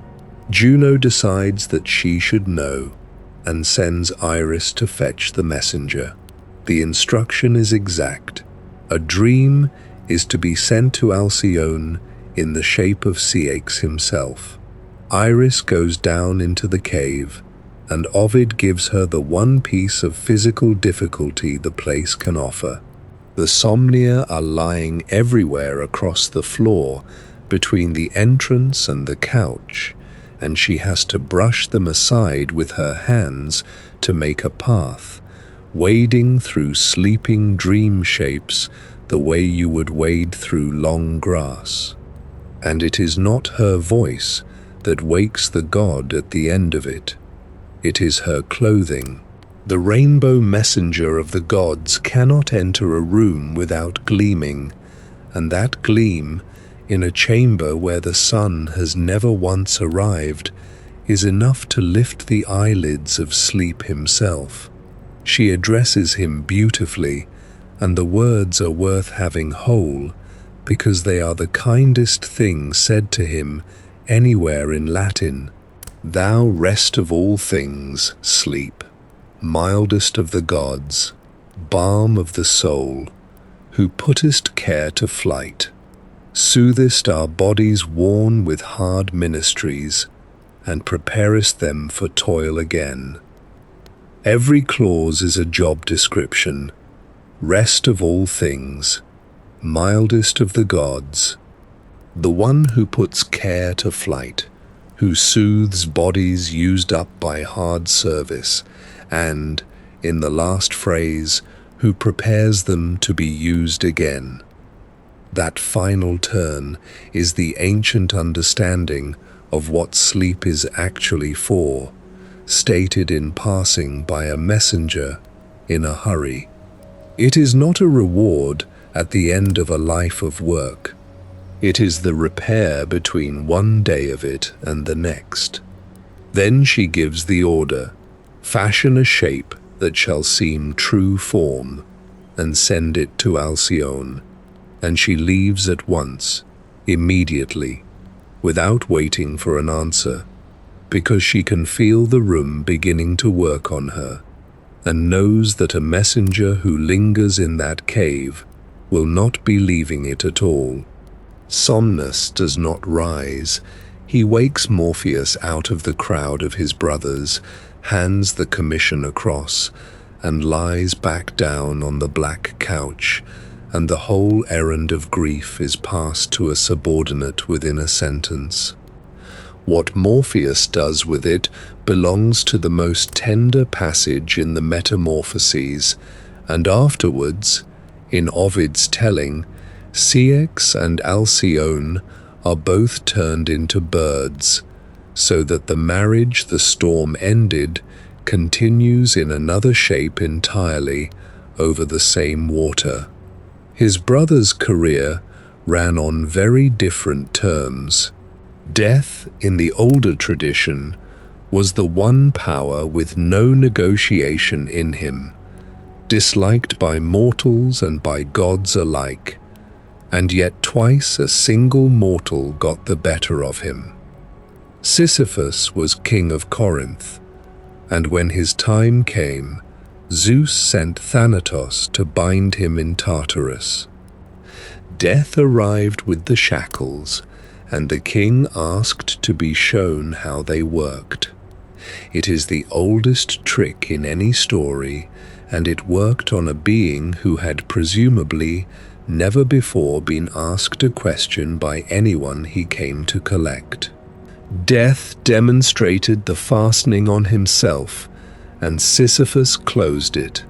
And then there was a chained god in a room in Corinth, and no one on earth able to die. The consequences spread outward in a way nobody had planned. Battles were fought, and the wounded did not fall. Ares, who had incited most of that fighting and took his satisfaction from its results, grew frustrated to the point of intervention, because a war in which neither side can suffer a single casualty is not a war at all. So the god of battle came and unfastened the god of death, and handed the king who had done it over to him personally. Sisyphus was ready for that too. He had left instructions with his wife before he was taken, and once below, he complained to Persephone that she had denied him a proper funeral, that his body lay unburied and unhonored, and asked leave to go up and set the matter right. She let him go. He went home and stayed there, alive, in his own house, until Hermes came and dragged him back by force, and the sentence handed down at the end was the boulder and the hill and the slope it always rolls back down, an eternity of effort arranged so that it can never finish. Alcaeus, the lyric poet, compressed the whole affair into a single judgment 6 centuries before Christ. King Sisyphos, son of Iolaus, wisest of men, supposed that he was master of Thanatos, but despite his cunning, he crossed eddying Acheron twice at fate's command. Twice.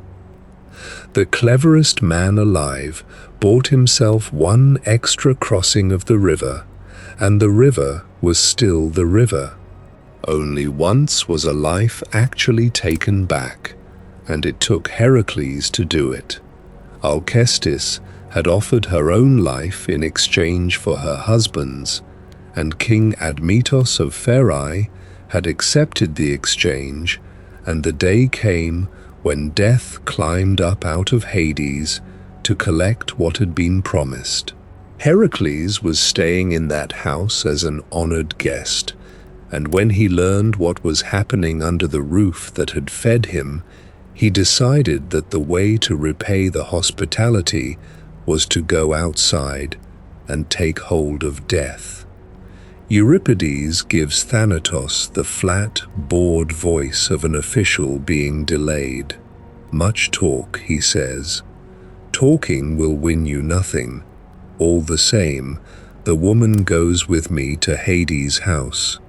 I go to take her now, and dedicate her with my sword, for all whose hair is cut in consecration by this blade's edge are devoted to the gods below.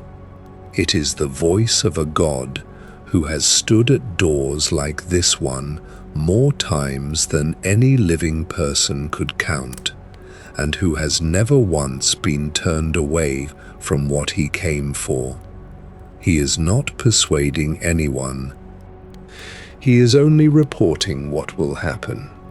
Then Heracles sprang on him and overpowered him, and Alcestis stayed, and Death fled the house of Admetos, cheated of his quarry, which is the one recorded occasion on which he left empty-handed. The difference between the brothers, in the end, is not gentleness against cruelty. It is that one of them can be wrestled, tricked, chained, and argued with, and the other has never needed to be. Nobody in the whole tradition ever thought to shackle sleep, or to bargain for an hour more of him, or to leave instructions with a wife in case he came. He arrives every evening, takes what belongs to him, and gives it back at dawn without a word. And the Greeks and Romans who wrote all this down went on quietly making images of him for their tombs and their houses, in bronze and in marble, and on the small flasks they carried to graves. The images outlasted the worship, and in a few places the worship was real enough to leave a record. Pausanias, walking through Greece with a notebook and an antiquarian's patience, came to Sicyon and found a statue of Sleep there, and the statue had a surname. He was called Epidotes, which means the giver, not the taker, not the closer, not the one who binds. The giver.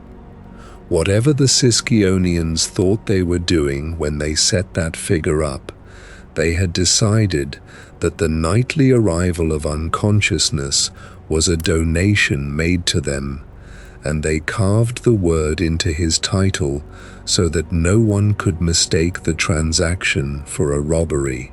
Pausanias saw another arrangement as well, and it is stranger and more charming than anything in the epics.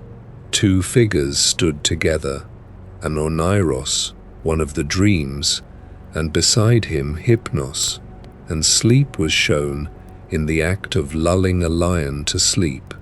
That group also carried the surname Epidotes. The sculptor's intention behind that choice is not difficult to recover. He could have shown the god above a child, or a laborer, or an old woman, and the meaning would have been obvious and small. Instead, he put the strongest and least biddable animal the Greek imagination knew under those hands, an animal that cannot be commanded, cannot be reasoned with, and is dangerous to approach even sleeping, and he showed it going down quietly. No net, no spear, no wrestling hold. A young god with wings at his temples, standing over a lion that is losing the argument without knowing there was one. The same writer preserves a remark about him that fits nowhere in the war stories and belongs to a different life entirely. Hypnos, Pausanias says, was the dearest friend of the Muses. Nothing in the sources explains it, and it does not need explaining once you have heard it.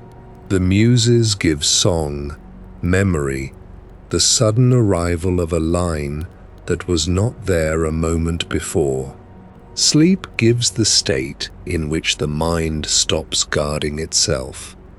Poets have always known which of their working hours produce the material and which merely arrange it, and somebody in the Greek world thought the friendship between those two powers was close enough to be worth naming. Of all the associations attached to a god born beside doom and strife, that is the one that comes as a genuine surprise. The gentlest child of night, keeping company with the nine who preside over everything the Greeks loved to hear performed. He kept one other companion, and she is exactly the attendant you would expect. Ergia, whose name means idleness, is listed among his household. A goddess of sloth in the train of the god of sleep is not a moral judgment. It is an observation about how the two arrive together, the second one lingering after the first has gone, and the ancients gave her a name and a place rather than pretending she was not in the room. Most of what survives of him, though, is not cult but painting, and most of the painting is on pottery. He appears on a great many vases, usually doing the one thing he does, and one of them holds a scene that has nothing to do with Troy or Olympus at all. It shows Ariadne, abandoned by Theseus, asleep on her shore, and standing over her is the winged god, letting the water of Lethe fall drop by drop onto her sleeping head. The painter has chosen the exact instant before the worst morning of her life, and he has put into the picture the only mercy available. Whatever she is going to feel when she wakes, she is not feeling it yet, and the god above her is quietly making certain of that for a little longer. There is an Apulian vase in red figure from the 4th century before Christ among the other surviving images, and a whole scattering of smaller pieces besides, and the pattern across all of them is the same. He is almost never the subject. He is the figure at the edge, attending to somebody else's rest. In bronze, he is rarer than almost any other god. Only 3 bronze statues featuring sleep are known from the whole of the Roman world, which is a startlingly thin harvest for a power everyone in that world met every single night. The first is the head already spoken of, turned up at Civitella d'Arno in Italy around the middle of the 19th century and held in London since 1868. The second is a torso found at Jumilla in Spain in 1893, now among the antiquities in Berlin. A body without a head in one collection, a head without a body in another, and no way to put them together. The third is the one that survived nearly whole. In 1988, at Almedanilla in Spain, an almost intact bronze of the god came out of the ground in the remains of a Roman villa dated to the 2nd century after Christ, and it is kept in the local history and archaeology museum near where it was found. A private house then, not a temple. Somebody with money and taste had commissioned or bought a figure of sleep and installed it in the place where they and their household actually slept, the way you might hang something over a bed, and it stayed in that room through the collapse of everything around it and came up 18 centuries later, still recognizable. There is marble as well.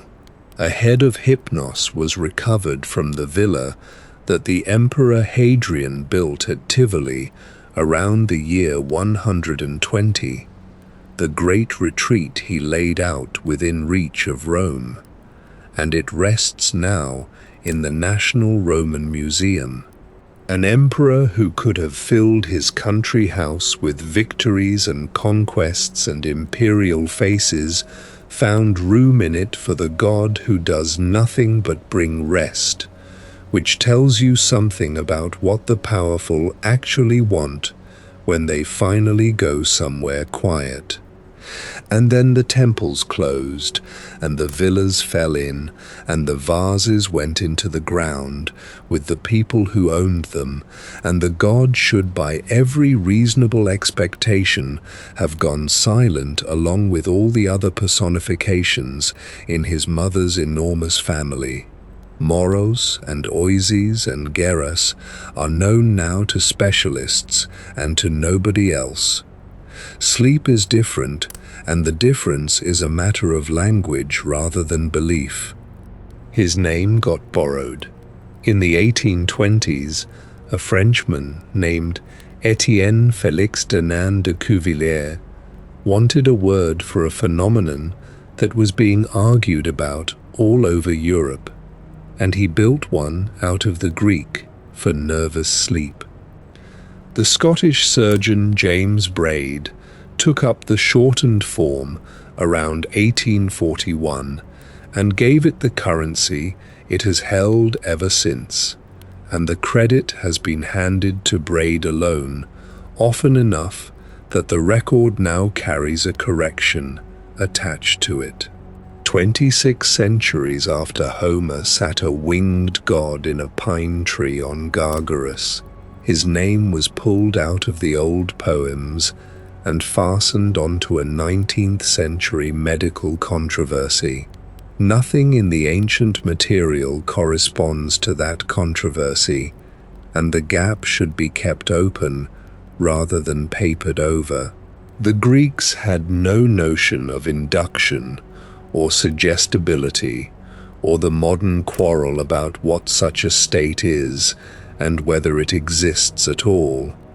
Those questions were born in the age that coined the word, and they belong to it. What the borrowers took was not an idea. It was a name, chosen because the effect they were describing looked like sleep, and because Greek was the language educated men reached for when they needed a label to sound established. The same thing happened again in the pharmacy. The class of medicines that bring sleep on is called hypnotics, and every printed box of them carries a syllable that once belonged to a young man with wings at his temples and a poppy in his hand. He has no alters now. He has a place in the vocabulary of two professions, spoken daily by people who have never heard of Nyx, and there is a kind of afterlife in that, which no cult statue at Sicyon could have arranged for him. So what was he, in the end, to the people who made all of this? The most negotiable god in the pantheon, and the kindest, and those two facts turn out to be the same fact, seen from different sides. Every other power in that family arrives on its own authority and cannot be spoken to. Doom does not take requests.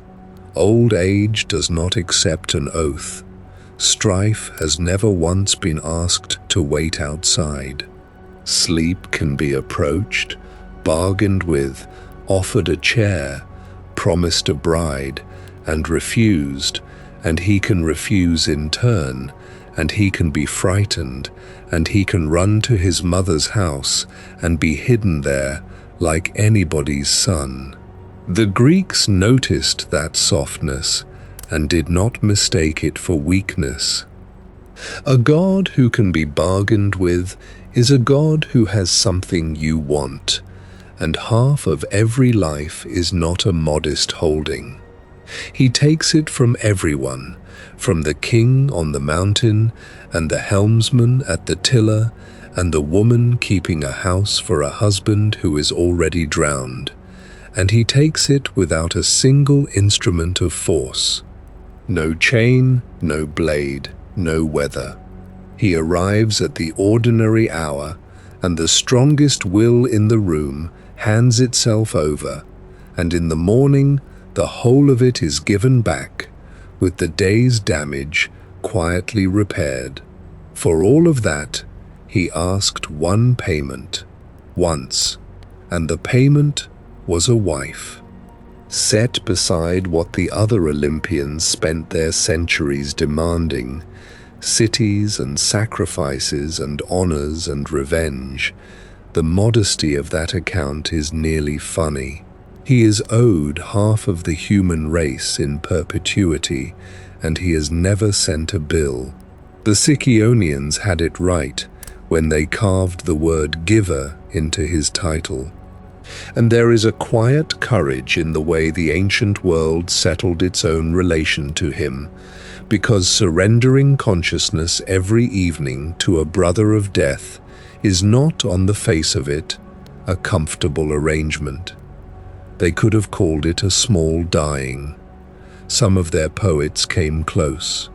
What they did instead was give the thing a young face, put a poppy in its hand, marry it to a grace, and call it a friend. You do the same when you lie down, without any of the ceremony. The lamp goes out, the day is set aside unfinished, and something you cannot describe and have never once observed arriving comes and takes the next several hours out of your keeping. It is the oldest agreement anyone has with anything, and it has never needed to be written down. So let the doorless house at the world's rim be the last thing you set down, and let it go. Imagine the land of dreams far behind you, its unbroken silence no longer pressing on your thoughts. In your mind, reach back and close an invisible door to the land of dreams, feeling it move on silent hinges, sealing the long night of the story in calm and order. Ovid said the true house has no doors at all, lest a turning hinge should creak, so let this one be yours alone, hung soundlessly and shut without a whisper, with the murmur of Lethe over its gravelly bed, left on the other side. Then see a single candle, its flame steady in the darkness. With a slow, gentle breath, blow that candle out and let the last curl of light fade into the night. Rest well, sleep deeply, and let the ancient stories carry you into the night.